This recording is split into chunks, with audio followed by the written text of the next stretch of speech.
Dalawang individual ang nasawi sa salpukan ng dalawang motorsiklo sa kahabaan ng Provincial Road sa bahagi ng Barangay Mabilo 1, Labo, Camarines Norte, alas 3:40 ng hapon nitong Linggo.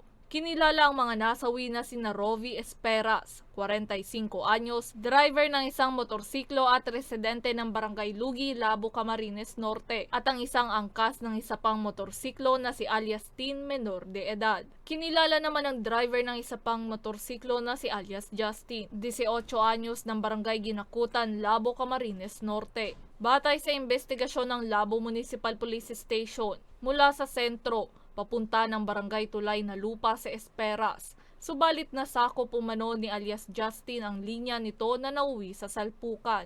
Lumalabas din sa investigasyon na nakainom ng alak sina alias Tin, alias Justin at isa pa nilang kasamahan at pawang walang suot na helmet.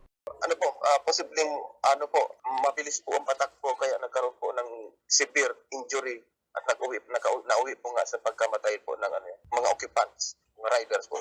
Patuloy pa rin na ginagamot sa ospital ang dalawang sangkot sa aksidente na matindi rin ang tinamong mga sugat. Kasi naman kasunduan na hindi na po magpapail ng kaso. So hindi na po namin alam kung magkano po yung napagkasunduan nila na pagbabayaran. Hindi na po sila magpapail ng kaso laban sa isa't isa. Paalala na lamang ng otoridad sa mga motorista na iwasan ang pagmamaneho na nasa impluwensya ng alak at ugaliin rin ang pagsuot ng helmet. Para sa mga balitang tatak, Bicol, May Insinares.